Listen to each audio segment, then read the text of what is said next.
खरं तर माझी सभापती जी निवड झालेली आहे त्यासाठी मी प्रथमतः आपल्या राज्याचे उपमुख्यमंत्री आदरणीय आमचे पक्षप्रमुख एकनाथजी शिंदेसाहेब, त्याचबरोबर राज्याचे उद्योगमंत्री आणि रत्नागिरीचे पालकमंत्री उदयजी सामंत साहेब आणि माझे मार्गदर्शक आदरणीय राजापूरचे आमदार किरण भैया सामंत यांचे मी प्रथमतः सर्व आभार मानतो, कारण त्यांनी मला ही संधी उपलब्ध करून दिली. मला या ठिकाणी निवडणुकीची संधी जी आहे ती दिली.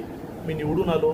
त्यानंतर मला एक मोठी जबाबदारी म्हणून माझ्या सभापतीपदी जी आहे ती निवड केलेली आहे आणि वाघरच्या विकासासाठी माझं नाव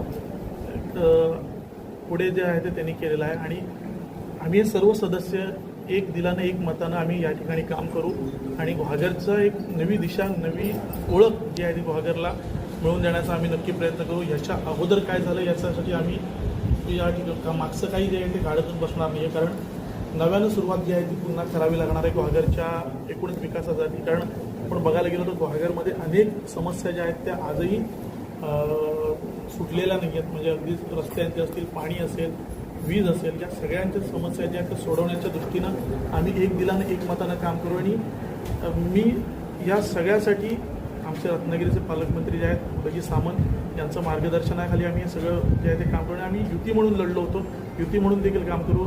त्याचबरोबर आमचे वाघरचे माजी आमदार विनयजी नातूसाहेब आहेत, ते देखील आम्हाला या दरम्यान मार्गदर्शन मिळेल.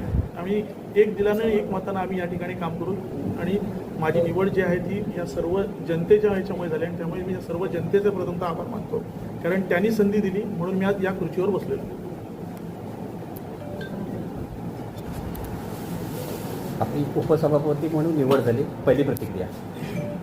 महाराष्ट्र राज्याचे मुख्यमंत्री सन्माननीय फडणवीस साहेब, भाजपाचे प्रदेशाध्यक्ष चव्हाण साहेब, या रत्नागिरी जिल्ह्याचे उद्योगमंत्री, पालकमंत्री, कार्यसम्राट सन्माननीय सामंत साहेब आणि त्याचबरोबर कोकणाकडे भारतीय जनता पार्टी म्हणून विशेष लक्ष ठेवून असणारे आमचे मित्र आणि प्रदेशाध्यक्षांचे स्वीय सहाय्यक अनिकेतजी पटवर्धन, माझे जिल्हाध्यक्ष सतीशदादा मोरे, या सगळ्यांनी एक चांगल्या प्रकारे मला संधी दिली निवडणूक लढवण्याची.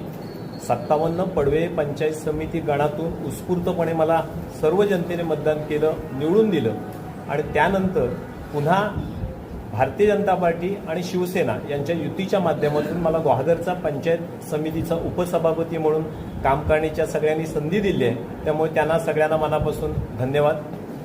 प्रणवजींच्या नेतृत्वात म्हणजे सभापती पदाच्या नेतृत्वात आम्ही सर्वजण एकत्र येऊन ग्वाहागर तालुक्याचा, ग्वाहागर वासियांना अपेक्षित असणारा